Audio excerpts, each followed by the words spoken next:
today on an all-new Dr. Phil. Welcome to my hoarding nightmare. Her husband left 12 years ago. I thought he'd come back, and he did. How did you know he was even gone? He wants to remarry her, Are you trying to get half of her stuff? but only if she dumps the junk. My son does not have a place to sleep. You have broken hangers. Yeah, but one side of him's still usable. What the hell are vampire teeth? Let's do it. So everybody, here we go. This is a safe place to talk about hard things. Stand by. We'll count you down. I try to be an emotional compass and point you in the right direction. 5, 4. I am not giving up on you.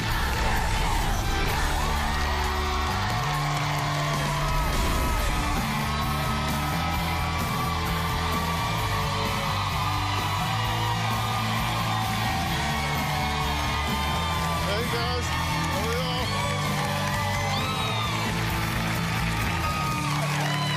All right, take a look at this house where all the rooms are filled with junk.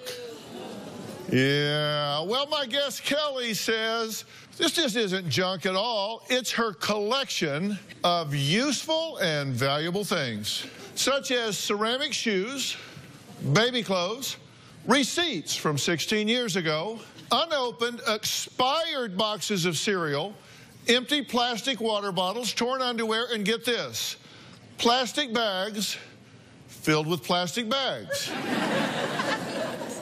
Kelly says she has so many precious items that her 14-year-old son has been forced to sleep on the couch since he was 5. So she can use his bedroom to store everything they need. Now, Kelly opened her doors to our crew to show me the inside of her home. It was the first time she has ever allowed strangers into her house. Take a look. Hi, Dr. Phil. Welcome to my hoarding nightmare. No one's been to my house in 14 years. I'm giving you a peek into my hoarding mess. Here we go.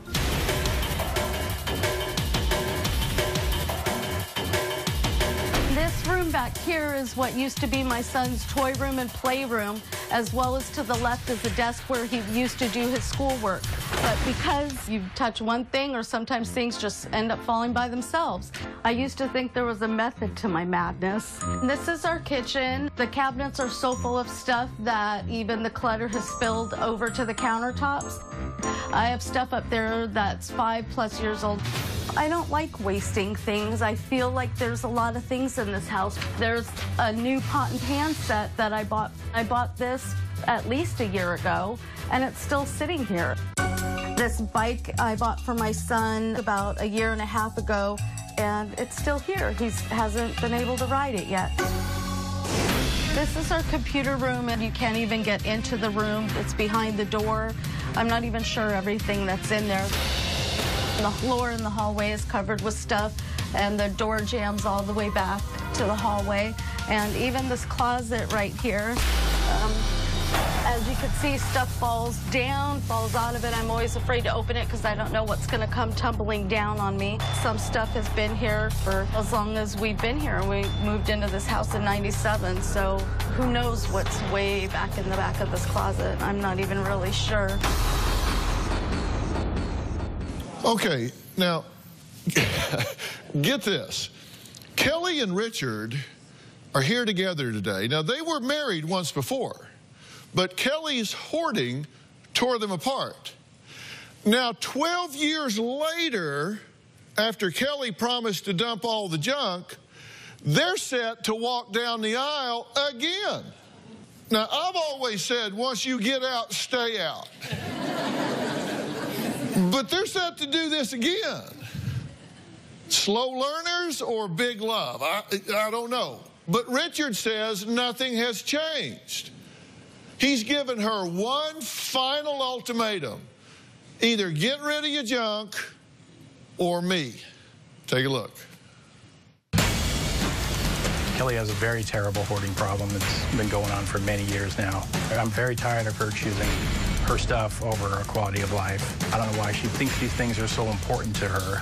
Plus, you got bags and bags and bags of Those hangers don't work. Then why are they still here? When I walk in the house, there's lots of things in the walkway. Clothes that she buys, she has no idea where they are. They just get misplaced. There's hundreds of pairs of shoes in here. Right now we're in my kitchen, and right behind me is the dining room table. It's completely buried. I am embarrassed to live here. I can't have any people over from work that people were saying, well, why don't you have a barbecue over here? And that's, what am I supposed to say? I can't. This is the garage. Back here somewhere that you can't see is a pool table. It would be really nice to be able to shoot pool with my son or park a car in here. My son does not have a place to sleep. He has to sleep with one of us or sleep on the couch. It's horrible for him. That's the thing that upsets me the most. I would take my son with me if I walk. I'm reduced to this one little section in here. This is basically my stuff right here, just in this one little area. There's no room anywhere else. It just really needs to be taken care of. I can't live like this anymore. This is just absolutely ridiculous. Kelly and I were married for 6 years, and then 2 years after we got married, I noticed that things were piling up, and she would just buy things. That's what led to the divorce. Even though Kelly and I have reconciled and we've been living together for 8, 9 years now, I refuse to remarry Kelly unless she stops hoarding. I gave her the ultimatum. Everything has to be out of here, or I have to find another place to live. She wants the best of both worlds. She wants to have her family and keep her stuff too. There's no way to live. Well, the good news is Kelly admits her obsession is out of control, but can she stop collecting her beloved knickknacks before they literally push her family out the door? My house is screaming at me. It's like this monster that just grew and grew and grew. There's just stuff everywhere. This is my organized hoarding. All that's the unorganized hoarding. What's all the other stuff in the back room? That's my unorganized hoarding. I have a lot of stuff in my house that I don't use that we need. Maybe we can look around and see what other stuff we need. I want to get rid of stuff, but I don't know how to do it. I hang on to it, but I don't want to just throw stuff away or just give it away or donate it. As far back as I can remember, I've always collected things. When you're a teenager, a young girl wants clothes and shoes, so I've always had stuff and a lot of stuff, but I've always been able to maintain it. It didn't seem out of control, or I was able to hide some of it. I think I noticed it turned into hoarding after I was married and my son was born. I've made little paths where I could maneuver in between things, and if I need something specific, I have to crawl over stuff, and stuff ends up just falling down. It's not like I showed up one day with a semi-truck full of stuff and dumped it in here. I just don't know how it grew. Put it in a bin or something. Go donate it. Get rid of it. It's stuff we wear. You wear all that stuff. Richard has given me an ultimatum. He'll leave and move out if I don't get rid of the stuff. I don't want to do that. There's some things I want to keep. I haven't seen this in a long time. It's hard to get rid of something. I don't want to just give it away. I'm literally pushing my family out the door. Okay, I know what's wrong with you. I'm a hoarder? I'll get to that in a minute. What I don't understand is what's wrong with you. You got a divorce 12 years ago. Right. 2 years later, you moved back in. That's correct. Okay, you've been back in now for 9 years. Correct. And it's gotten worse. Absolutely. And now you want to fill out the paperwork and get remarried. Do you want half her stuff? No. What the hell's the matter with you? I love her very much. I love my son. I'm not the type of person that's just going to leave my son. Okay, but you want to fix this. I want to fix this. I want to fix this situation. Okay, and when did you get a divorce? 2004. You know what's going to make you sick to your stomach? What? This is fixable, and it was just as fixable in 04 as it is in 2016. Probably was. No. It's not probably was. It was as fixable. It was more fixable in 04 because it was less entrenched. So the last 12 years of suffering did not need to happen. Okay, next, Richard says Kelly's hoarding has cost him their savings, his 401k, and possibly their home, but that's not all. We're going to find out what else is at stake if Kelly doesn't get her hoarding problem under control fast. We'll be right back.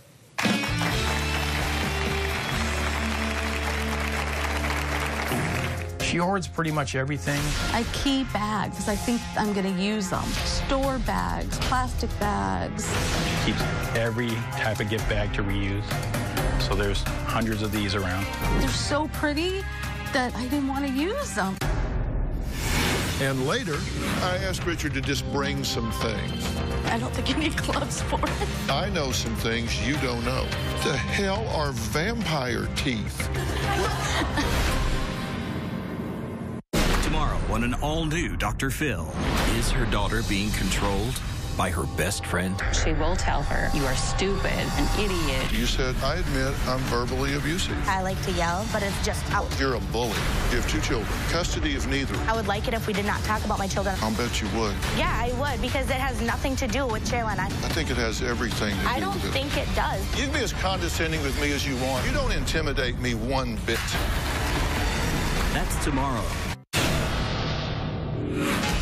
I'll go into a store, something just comes over me, and the next thing you know, I'm just grabbing stuff and just shopping. I see a sale sign.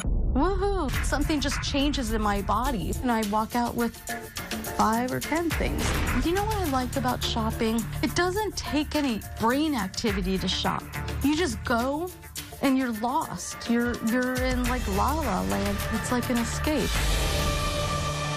Well, Richard says when he married Kelly, he thought her 200 pairs of shoes was just a little shopping problem. Every story we do here is a teaching tool. And so the reason we do these is to make points to everybody at home. Because for every one of you that's here, there's millions at home that aren't here that are watching this. And we use you guys to make points to all of them at home. And one of the points I want to make is problems don't get better with time. They don't. There's 2 things that don't get better with time. Problems and bills do not get better with time. Right.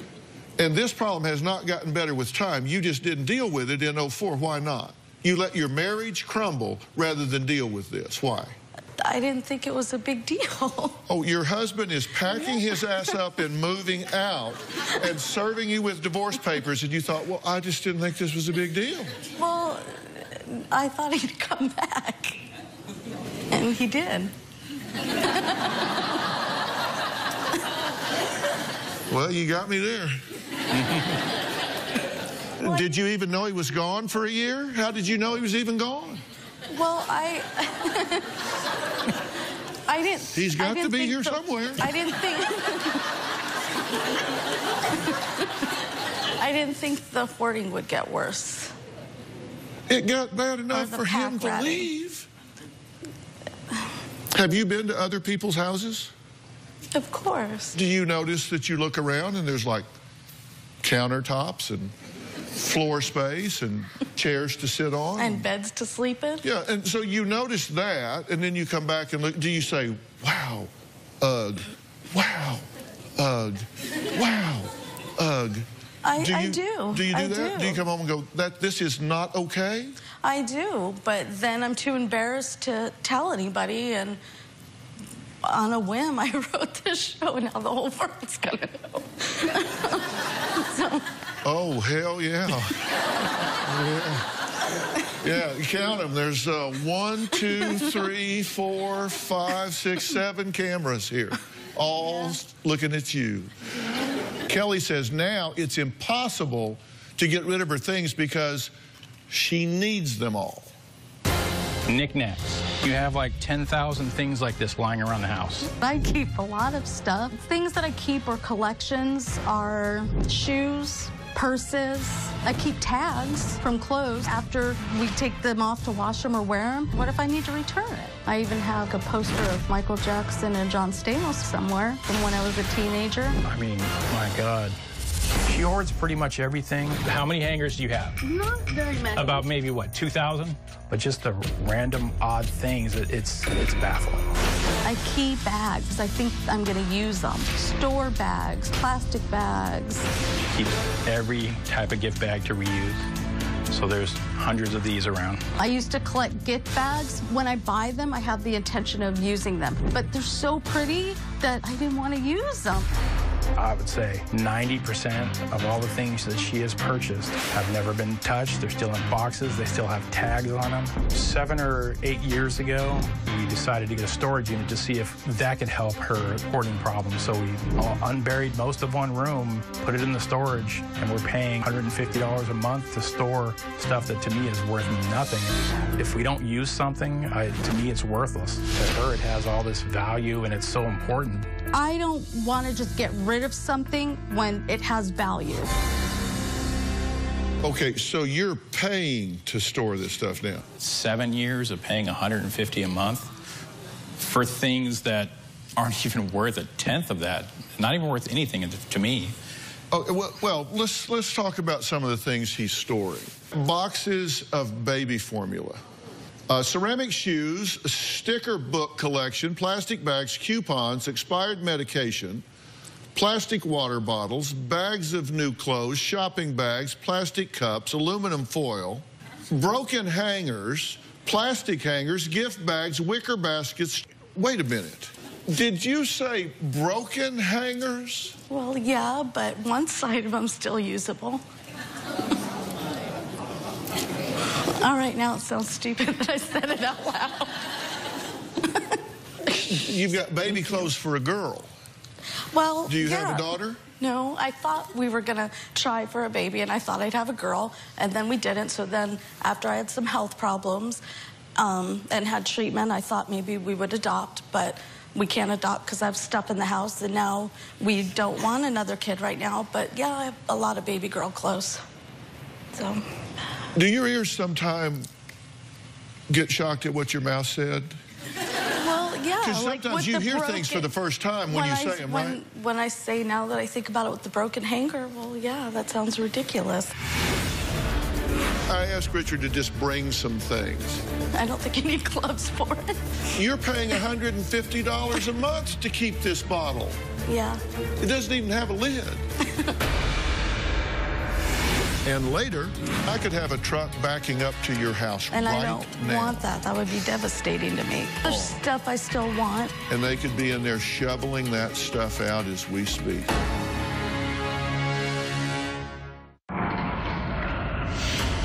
In 2 weeks. Tell me what happened the night that Chrissy went into the coma. The last time viewers saw Nick Gordon. I miss Chrissy and Whitney so much. Dr. Phil sent him to rehab. Bobby Christina Brown, the daughter of the late music legend Whitney Houston, has died. Now, the autopsy results are in, and Nick Gordon sits down to look Dr. Phil in the eye. I want to give you a chance to set the record straight. The questions everyone wants answered. Did you murder Bobby Christina Brown? Only on Dr. Phil.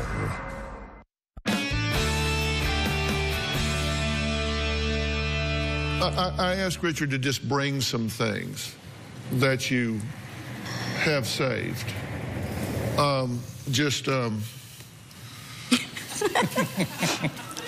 Mostly new stuff. I don't think you need gloves for it. Well,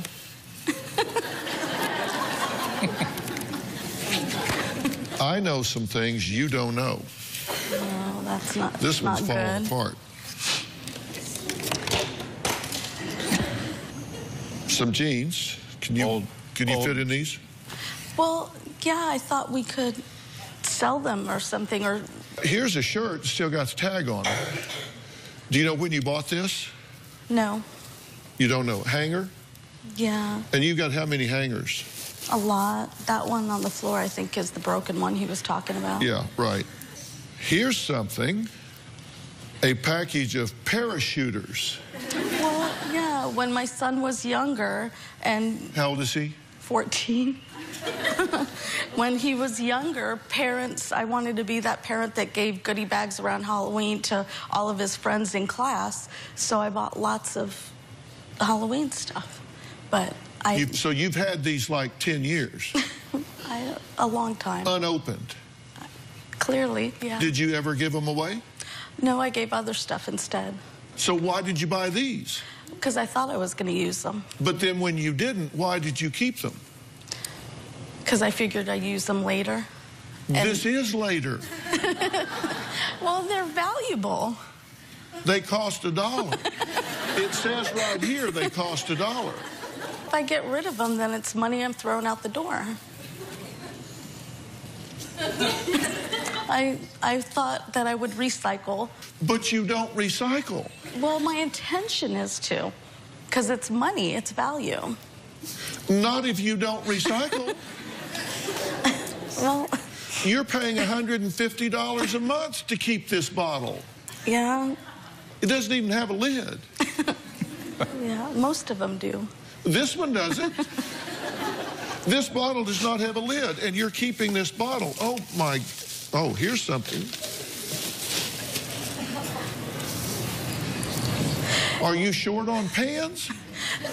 No, in fact, we have new pots and pans in boxes, but he wants to get rid of the old ones, and I said no, because they still work. But they can't cook, right, in the house, because you've got clothes hanging in the kitchen. We have a lot of clothes and stuff. What the hell are vampire teeth? You've got 16 pair of vampire teeth? I buy in bulk, because they're on... Of course you do. The hell is this? You've got lentils. They're old. They're from what year did you say? These are 2008. That's when they expired. These expired in 2008. I tried to throw them away. I can't get to the cabinet to clean it out. These expired 8 years ago. You could use them in balloons for balloons, in a balloon to tie him down and hold him down. May I have these? If you want to do that with them, sure. May I have these? Yeah, yeah. See, you're making progress already.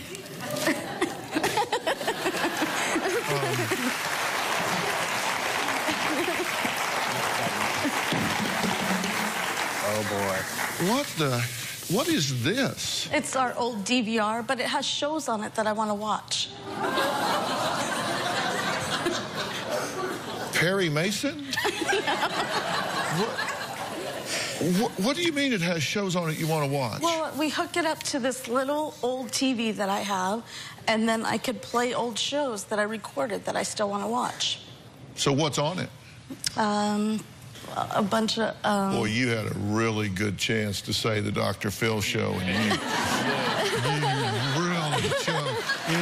really had a good chance.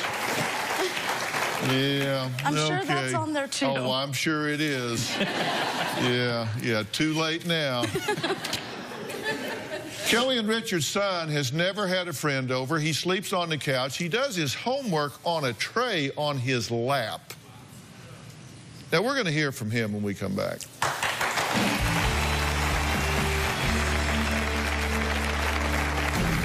I can't sleep in my own bed.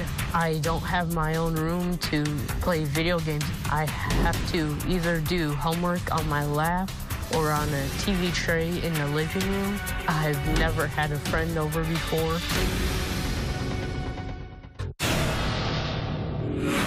This is my son's room, and as you can see, it's cluttered with stuff. There's clothes in here from when he was much younger. His bed's full and everything, so the floor is completely full of stuff. That's why he can't sleep in here. And as you can see, I still have the Noah's Ark theme from when he was a baby. Some of the stuff, like in this bookshelf, is baby books and stuffed animals. I have no idea what else is in there. Well, Kelly and Richard's son, Josh, says he's never known what a regular house was like until he had a sleepover at a friend's house. Now, he cannot wait until he is 18 so he can move out. The hardest part of this house is just not having my own space. It's horrible. It's a nightmare here. I can't sleep in my own bed. I don't have my own room to play video games. I have to either do homework on my lap or on a TV tray in the living room. The counter is filled with tons of stuff. We have plastic bottles. I need to clear off the space on the counter just to make my own lunch. I've never had a friend over before. At first, when I was 5, 6 years old, I thought it was fine. normal for a house to be like this until I turned 10. One of my best friends, he invited me to a sleepover, and his house was perfect, clean, no clutter. And I had to ask my mom what was going on. Why is our house like this instead of like his? And she told me the truth. And I told her my friend wanted to know why he can't have a sleepover at my house, and I didn't know why. So my mom told me to tell my friends that construction is going on in our house. I feel horrible for her and for my dad. In 4 more years, I'm gonna turn 18, and I'll have my own apartment hopefully by then, and I could just move out. Hey, I'm glad you're here. How do you feel about your house compared to friends' houses? And there's a major difference. See, we don't think about it, but you grew up in this. So you never knew any difference, right? No. So when you walked into somebody's house, you had to go, whoa. It was like being in the desert, right? Yeah. It was like wide open spaces. What did you think? It was so different. Didn't know what to think. Yeah. So where do you sleep? I either sleep in our bedroom with my dad or on the couch. Why do you think she does this? Because she buys stuff and hopes that we'll be able to use it, or it'll just become handy at some point in time. Yeah, and what do you think? Do you think it has value? No.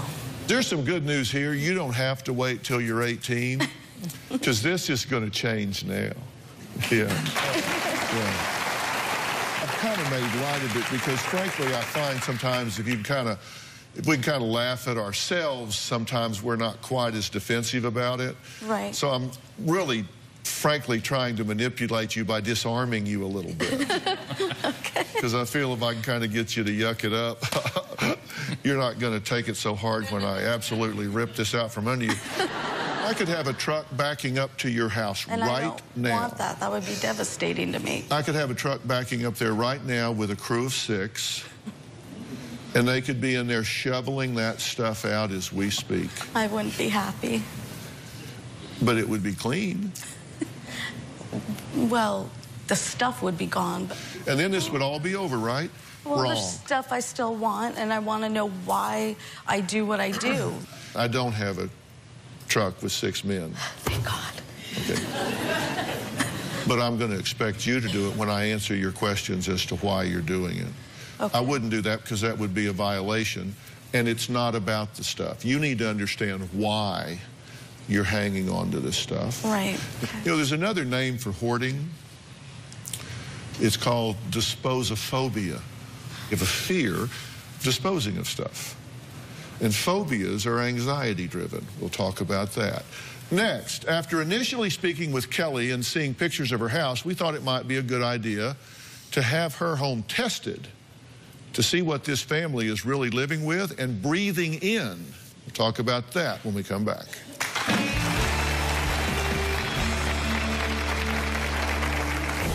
We wake up congested. I always wake up in the morning coughing. I ended up with a lot of health problems. My son keeps saying he's getting sick because he feels congested and stuffed up all the time. He's got asthma, allergies. I'm not sure how many of them could be related to living in this monstrous mess. Tomorrow on an all-new Dr. Phil. Is her daughter controlled like her best friend? She will tell her, you are stupid. You said, I admit I'm verbally abusive. I like to yell, but it's just out. You're a bully. That's tomorrow. I believe this house does absolutely cause some health problems. The house could be killing my family. There could be stuff hidden, like mold or something that we don't even know about. We wake up congested. I always wake up in the morning coughing and start sneezing, and then I won't when I'm at work, so there's just something to it. The hoarding, I think it could be responsible for our allergies, for my chronic sinus infections. I ended up with a lot of health problems, and I'm not sure how many of them could be related to living in this monstrous mess. My son keeps saying he's getting sick because he feels congested and stuffed up all the time. My son's asthma or allergies. Who knows what else this house could be causing because of all the allergens and dirt and dust in here. Who knows what else is in here? I don't think there's mold in the house. Kelly doesn't think there's mold in the house. We sent home inspector Scott Collins, owner of Collins Inspection Services, to test the air quality and collect mold samples from Kelly's home. Hi. I'm here to sample for mold in the air. We're going to kind of walk around the house and look for any areas that might possibly have mold. It definitely smells musty in here. I'm seeing some organic growth. Might have a little bit of fungus growth down there at the bottom. And what we're seeing here is, again, probably condensation from interior moisture of the house. Okay. When you're breathing, you create moisture, and cooking and bathing. So all that moisture inside the house, if the house isn't properly ventilated, if you're not able to open your windows and your doors often enough, that moisture will condensate on this glass. The curtains are pushed up against the glass by the stored items in there. You have some growth from where that condensation's formed. We have some fungus growth. We're going to take both these indoor samples and the lab will compare them. Well, Scott is on the line right now to tell us the results of the home inspection. So, Scott, what did you find? Hi, Dr. Phil. We found 3 types of mold in the home.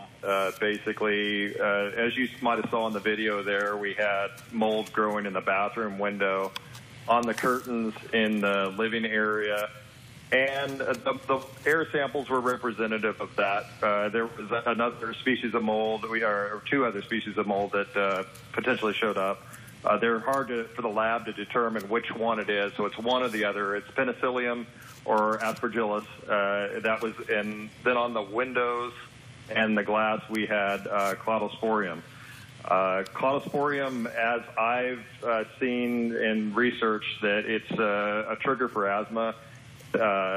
These molds are all potential allergens. Why they're not toxic, as in black mold, they can be toxic to certain individuals. All right, Scott, thank you so much for your information, and thank you for inspecting the home for us. I really appreciate it. I want to add somebody to the conversation. Dr. Tanya Elliott is joining us via Polycom right now. She is board certified in both allergy and clinical immunology. She is a published author on allergies and respiratory disease, as well as a guest lecturer at the American College of Allergy, Asthma, and Immunology. She is also the medical director of Doctor on Demand. Dr. Elliott, what can you tell us about the types of mold that were found in Kelly and Richard's home? Cladosporium in particular is one of the most common mold allergens that cause asthma attacks. If we can get this house emptied out, get it cleaned, get these carpets, get everything done, and then get the proper ventilation in there where this house is, first eradicate that from the house, then get the proper ventilation in there, has got to be improved once you get those irritants out of there as far as his asthma is concerned. It's got to improve it, right? Certainly, and you're talking about morning congestion. It's not just that, it's upper respiratory infections, it's sinus infections, it's lung infections. Aspergillus in particular can cause something called allergic bronchopulmonary aspergillosis, which would require chronic steroid use in order to get under control if the aspergillus problem is not remediated. That musty smell means that those mold spores are in the air. And so it's not just these upper respiratory infections. There are other things that the molds can be causing. Chronic fatigue, poor concentration, poor sleep, and even certain kinds of cancers. I want you to be sure that you're very clear on this. So Doctor on Demand is my company and my son Jay's, so we're going to arrange for you to be able to have a one-on-one consultation with Dr. Elliott afterwards so you can answer specific questions about that and make sure you're doing the right thing as far as whatever treatment might be concerned. So we'll set that up. Dr. Elliott, thank you so much for taking the time today. We really appreciate it. No problem. All right. Happy to help. Coming up, what's behind all of this and how she can change all of that right now after the break.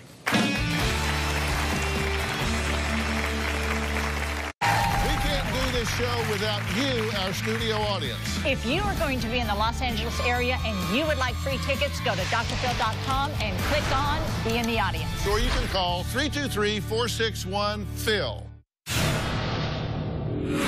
The hoarding's causing major financial problems. There are times that it's caused us to be behind on bills. Richard had taken a loan from his 401k to pay off our credit cards. She'll go and buy things that she shouldn't buy, and that's money we could be using to pay more on a credit card. We could pay more on our mortgage. There could be $20,000 to $40,000 or more, and stuff just piled up.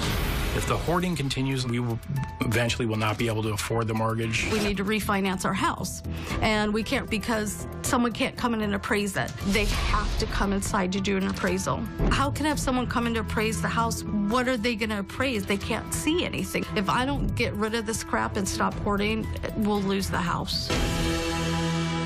Well, Kelly's identical twin sister says they both have pack rat tendencies. Kim says Kelly is in a realm of her own. My twin sister, Kelly, she won't even let me come to her house. Kelly's hoarding, it's been out of control for years. Kelly is very generous with buying gifts for people, but then it never makes it to them. So then that just adds to the hoarding and clutter. We both love to shop, but Kelly's just gotten more out of control. I'm not allowed to buy anything for Kelly at all. I love shopping, but it's not where I can't use my kitchen table or use a room. I don't let things get piled or hoarded because I don't want to end up like Kelly. She always told me that it was a problem and that Richard threatened to get rid of stuff or take care of it for her if she wasn't going to do it. I'm more surprised that he's finally trying to push her into getting it done. All right, Kim, I'm glad you're here. You have this tendency as well? I like to shop, but I have it under control. I haven't been to her house in years, and it makes me really sad because I had no idea it was that out of control. You recognize that this has gotten to the point that it has to change, right? Yeah. Dr. Frank Lawless is here today. He's chairman of the Dr. Phil Advisory Board. He's co-founder of the Lawless PNP Center, which is, I think, the best diagnostic and treatment center in the country in terms of diagnosing these multifaceted disorders that exist with comorbidity in terms of both psychological and physiological problems. What's your take on this hoarding, Frank? Well, hoarding is basically a way of trying to deal with anxiety. And so consequently what happens is that, especially from early ages, we try to find ways of dealing with our anxiety. And our brain goes through this patterning of trying to cope. And obviously one of the ways that you have been coping is by buying things and consequently feel better, but also the notion of possessing things. So it's not only a psychological thing, but it's also a neurological thing because your patterns in your brain thinking have been so developed that you can't think of anything else. So what we have to do is get you to where you're desensitized to this and you have a new way to control your anxiety. You have a new way to decrease all of that inside where you say, I don't need that anymore. I used to need that, but now I don't need that. I have another way of doing that. That stuff is just irritating. I now have a way of controlling my anxiety. I now have new tools, systematic desensitization, relaxation techniques, all sorts of ways for you to deplete yourself of anxiety emotionally, physiologically, neurologically. And those things are very doable. We'll be right back.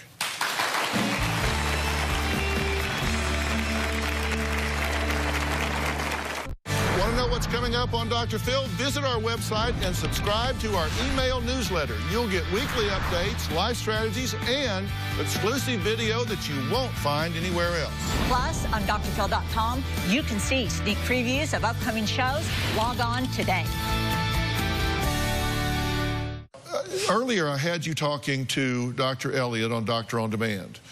Doctor on Demand is a company that my son Jay and I have created, where either on your smartphone, your iPad, your computer, you can download the Doctor on Demand app, and within an average wait time of about 30 seconds, you can be face-to-face with a board-certified physician to answer your questions, treat you, prescribe your medications, whatever, instead of sitting in a waiting room with a bunch of sick people. And the good news is we also provide psychological services there as well. I said I want you to talk to Dr. Elliott about this mold and the asthma and allergens, but we can also set you up with a licensed therapist, doctoral level psychologist, that can help you with exactly what I'm talking about here, because I don't want to start this in a week. I want to start it today. 30 days from now, you are going to be stunned at how different your life is. This is something that is very treatable and is going to turn around. And y'all are going to be so mad at yourselves for sitting on this for 12 years. When, I'm serious, a month from now, this is going to be a good deal different. To help you make this transition, I want to introduce you to Tara Dotson. She is a personal organizer and owner of Be Organized, B-E-E, Organized. She has experience working with hoarders a lot, and she's going to work with Kelly to get rid of the items that you don't need, so you don't feel like there's just some violation and you're out of control. But it's going to take a lot of work, right, Tara? It's going to take a lot of work, but I'll be there to hold your hand through the whole process. You'll be able to let some stuff go and get everybody comfortable and safe. I know it makes better TV if I back a truck up and we're empty in the house and all. It does. It makes great television. But it's not the responsible way to do this. The responsible way to do this is to do it with you and get this handled properly. That's awesome. Sounds great. Thank you so much. All right. I want to thank my guest today, and a special thanks to Tara Dotson. A special thanks to Tanya Elliott of Doctor on Demand, and to Dr. Frank Lawless and the PNP Center. If you want to have your own Doctor on Demand, you can go to iTunes or Google Play, download the app, and you can hook right up and be right there. We'll see you next time. All right, thanks so much. We'll get this turned around real quick. Guys, thanks so much.